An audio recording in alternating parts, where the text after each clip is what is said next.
sky, we have something very important. We have the sun. The sun is very important for quite a few reasons. Gives us heat, which I know sometimes it can get a little too hot, but that heat's still important to keep us alive. It also gives us a light. Light is how we see. We're going to talk a lot about light today. And so when we go through that cycle of a day and a night, of course, during the day, we get that main bright light from the sun. But as soon as it sets, it becomes dark. And that allows us to see other stars, which can be pretty nice. Actually, I think I went a little bit too far forward, so let's back it up a little bit. It can be nice to see the stars, but it's not super helpful if you're downtown and you're trying to walk around the city, you want to see where you're going. So we have all kinds of other city lights that shine all the time in our night times. Things like street lights and lights on buildings and on cars and on billboards, they shine really brightly. And the problem is that as they shine down to help us on out, they also shine up towards the sky, and it creates an effect we call light pollution.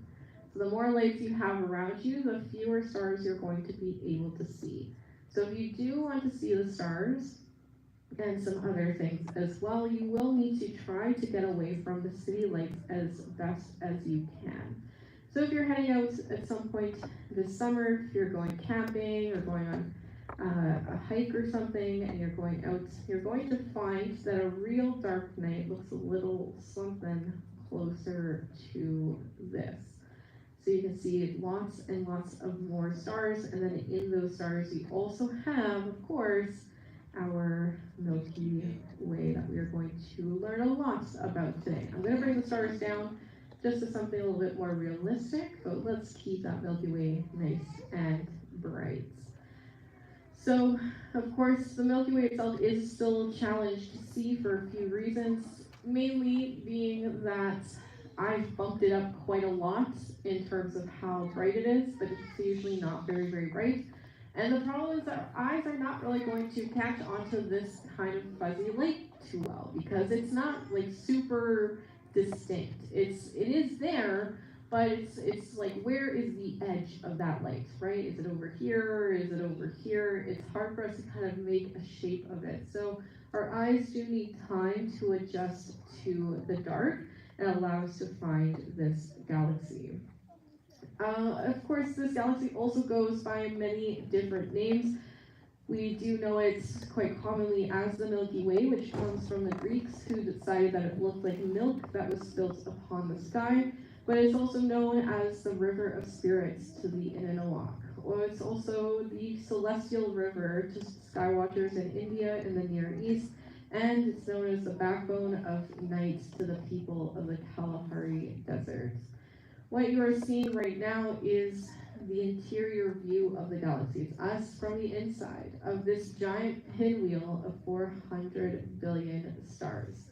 Most of those stars are too faint for us to see, so that's why we kind of get them as this fuzzy light. We don't see them individually, but all the individual stars you do see in the sky are a part of our Milky Way galaxy. They're not from other galaxies. That would be too far away.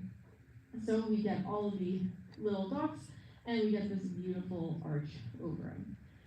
So we're going to kind of tour it. We're going to learn about how to find it, orienting ourselves, what's going on, how we see it, some of the objects inside of it as well. And to start off with trying to look at it, I did kind of tell you that yes, you do want some good dark skies. Even if it's not the super darkest, you can still catch it. The best thing you want to do though is to give your eyes some time to adjust to the darkness.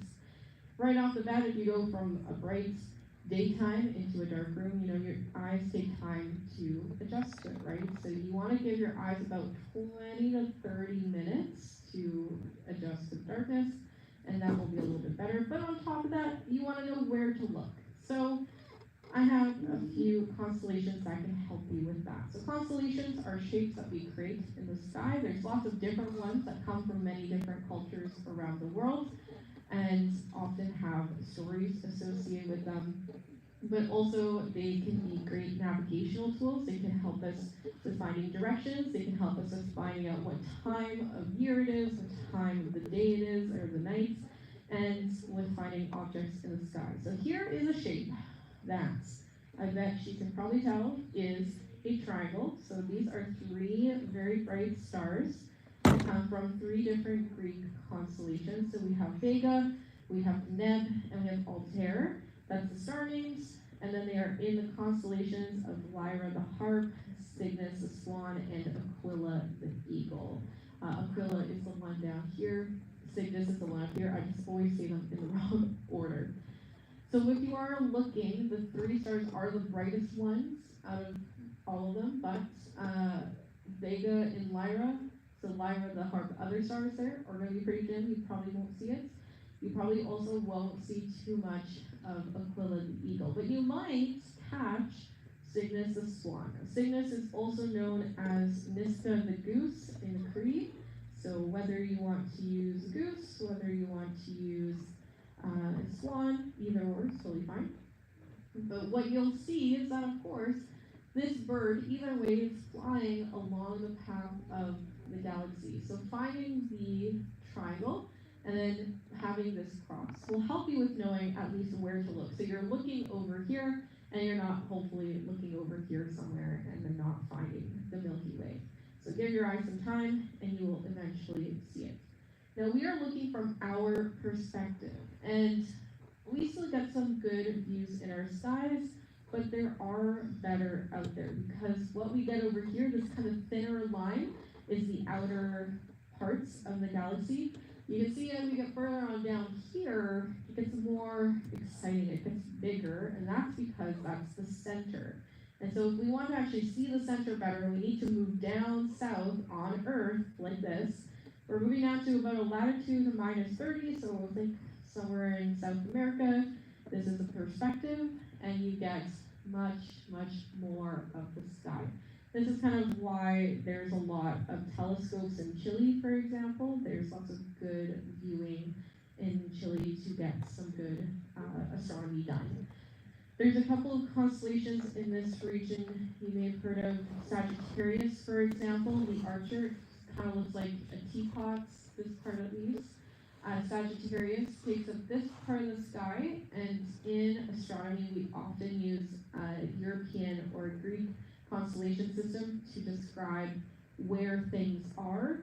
And so one thing you may have heard of in the universe or in our galaxy is an object called Sagittarius Star A, which is a black hole. It is specifically the black hole that is at the center of our galaxy. We'll come back to this idea later. The Sagittarius Star A is named that because it's in Sagittarius's part of the sky, so it's likely over here in this region. So that's might be a bit of a clue. You may have also heard of Scorpius, which is Scorpion is like just barely above the horizon for us from our perspective. This is a constellation you may have seen in a different form though as well. If any of you out there have ever watched the movie Moana, I think I pronounced that wrong, Moana has some star navigation in it that is used by Pacific Islanders people, and one of their constellations they have is Maui's hook, right over here. So these stars creates that hook used by Maui, and so we can see that this is a good navigational tool, but it is also part of this Milky Way that we're getting. So these are some good kind of ways to learn where to find things in our sky. I'm going to move us on back up to Winnipeg, because what I want to talk about now is how we are actually looking at this Milky Way, okay?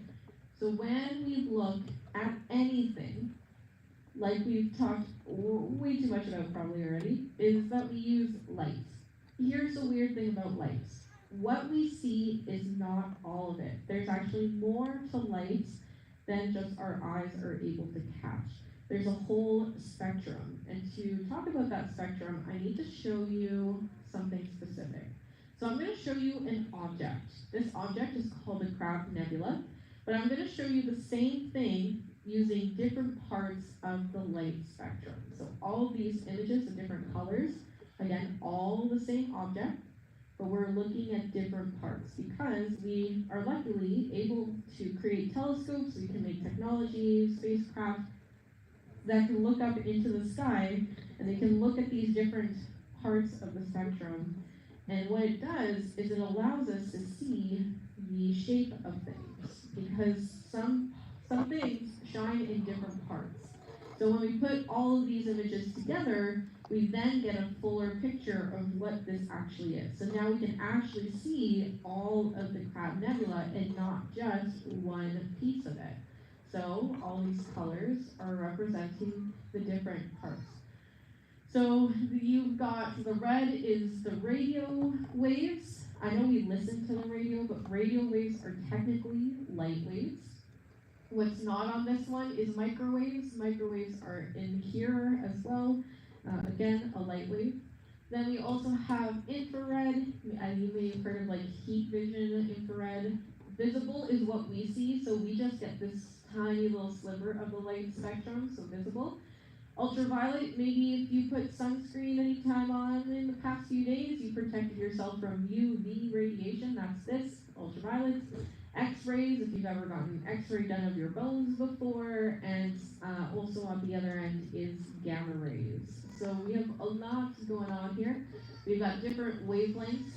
The radio waves are really big ones. We have different frequencies depending, and that changes what we're seeing. So yeah, when we create telescopes, we can have them look at specific parts, and then that allows us to say, okay, so there's this kind of shape here, and that's showing us hydrogen, or we've got this glowing in this part of the spectrum that's showing us helium or something different. And so we can learn more about what elements are being used there, what's the actual action that's going on, and that puts our universe into a better perspective. So we can take the same thing and we can look at the Milky Way. So let's do that and see how our sky looks different if we were to view our Milky Way in those different panels. So I'm just going to kind of set it on up so that it's nice and bright again, like so. We don't want to be in Winnipeg. I mean, we like Winnipeg, but we want to get rid of that. Get it nice and high. Okay, so I'll show you a couple different ones, and actually let's go back down to South America again, because I think that's a good perspective. Okay, so our first one I want to show you is a very complicated name. It's a bunch of letters, it's a bunch of numbers. You don't need to worry about it. What the name isn't important. What you're going to see though is infrared light. So infrared again is not visible to our naked eyes. But if we look at the sky through it, like so, there it is, we're able to look through some of the dust that blocks our view. So all those dark parts you're seeing of the galaxy, that's big clouds of gas and dust that are too big for us to look through. So sometimes you can look through it using things like infrared. We can also look in some of those radio waves, and this helps us see some of the hydrogen gas clouds that are out there. You can see there's quite a lot of stuff going on in the radio. We also have what's called the H alpha line, and so this is a specific part that we're getting, and you can see some objects shine quite brightly in it, right? There's some different shapes going on, different things out there that we need to look at in a specific way. Now we can also look at microwaves. So here's some of the microwaves. Yeah. This is pretty cool. This has some pretty huge shapes going around the center and some kind of mysterious faint glowing outside of the galaxy as well. But there's a specific kind of microwave that you may have encountered before, and it's this one. This is called the cosmic microwave background.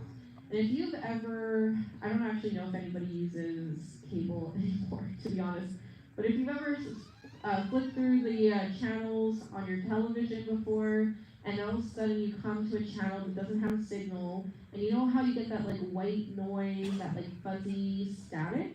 That comes from this. And what this actually is, it's the remnant of the Big Bang that occurred almost 14 billion years ago. So when we had a giant Big Bang, It left behind this kind of signal that's still possible for us to view out there. So sometimes our TVs, our radios can pick up on that static and you're actually hearing what that is.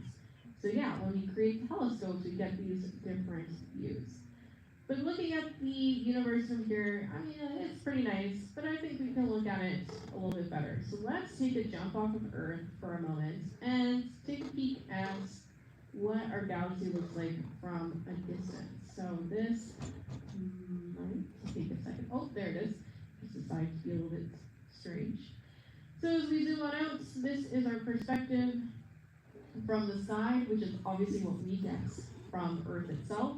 We get the dark clouds of the center. We still have the nice glow around the edges. Now, galaxies are pretty big, and I'm going to use a distance called a light year. Now, the word light year is a bit tricky, right? Because I said year, which is time, it's not distance. What light year is that all of the light that we just learned about, all of those microwaves, all the radio waves, all the X-rays, all the visible light, all of it travels at the exact same speed. And that speed, we know exactly how fast it is. It's the fastest thing in the universe. It's very, very, very, very, very fast. And so if we know how fast it can go, and we can see how fast it, or how much it goes in a year, we can use that as a distance. So the distance light travels in one Earth year, we call a light year, which is still a lot. Okay, it's still a pretty big number. One light year is about 9.5 trillion kilometers. That's a lot of zeros. Okay, so this Milky Way galaxy, it's about 90,000 light years from tip to tail, but it's only about 1,000 from head to toe. So that still means that it takes 1,000 years for the light of a star from this end to travel to a star at the other end. That still is a lot. But now let's see it from a different view. Let's take a peek at the Milky Way from the top. And now we can see the structure a little bit better. So what we have is a spiral, a whirlpool. We've got the arms spiraling around the center. The center, of course, being a supermassive black hole, that Sagittarius star A we mentioned earlier. Galaxies typically, to our understanding, have supermassive black holes that come from millions of stars having died or being pulled in and combining with the black hole, so that's a gravitational center. We also believe there's dark energy, dark matter that's helping the spin of the movement of the galaxies so that it keeps up. This circle we're seeing is a marker that tells us where the sun is. So our sun is about halfway between, a little bit closer to the edge maybe, but about halfway from the center. So a good sweet spot for us to be. And so we've got lots of those clouds you can see. So in these arms as well, you see lots of these little dots. Those are often nebulas. Nebulas we're going to talk a bit about in a moment and take a peek at some specific ones as well. So let's do that. We're going to look at some of the objects that are out there here. From our perspective, we're going to zoom into them first, and then we're going to take a peek at them in 3D. So let's set that up. So we're going to look here again in this area where the summer triangle is. We're also going to look at an object near Hercules, the constellation. So this little H is just going to help me make sure I'm looking at the right thing. So we're going to zoom into our first object, which is called M13. A letter and a number. That doesn't seem very descriptive until I tell you what it actually is. This is a globular star cluster. And I bet you can probably guess what a star cluster is just by the name, because it is a cluster of stars. Just a bunch of stars that are kind of in an area together. They're all kind of in a glob or a sphere generally, but we do have lots of stars in this kind of an area. This is hundreds of thousands of stars that orbit a center of mass. These globular clusters also kind of hang around just outside the galaxy, so they orbit the cores, and we've got about 150 of them around our Milky Way. And so this is a lot of stars kind of all bunched together. But I also mentioned nebulas. So one of the kinds of nebulas that we can see, we have to zoom out before we can zoom back in. So if this makes you feel a little bit dizzy, you can close your eyes. It might help your brain catch up to yourself a little bit.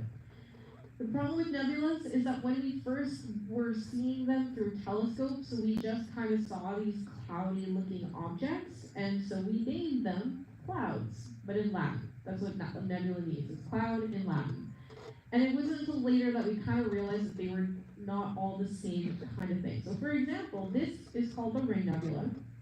It is a smoke of ring of a gas that's left behind when a star has run out of fuel and stopped generating energy. So the Crab Nebula that we saw earlier, that were the different colors, that kind of a nebula comes from a very big star coming to the end of its life and exploding in what we call a supernova. This kind of a star would be something like our sun. Not quite big enough to explode, but big enough that it kind of just gets big and bigger and it swells up and the outer layers float off into space. So we get all this colorful material. And in the center we get left behind with a small white dwarf. This kind of a nebula has a very confusing name. It is called a planetary nebula. And it has nothing to do with planets. I did not mention planets whatsoever in describing what it is. So if you hear planetary nebula, don't think about planets. Think about this.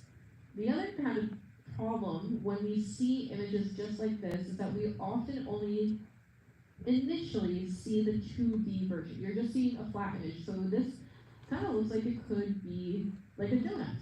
But that's not really what's going on in that structure. I have a different version of a planetary nebula, but this time we kind of see it from the side. And this one is often called the dumbbell or the butterfly. And you're going to understand when we get a little bit closer.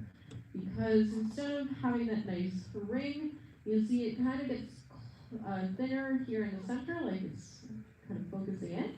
And then on the edges, it bulges out a little bit. So we do have a bit of a hourglass shape to this one, and that's what the Ring Nebula would look like from the side. Okay, we're going to zoom back out.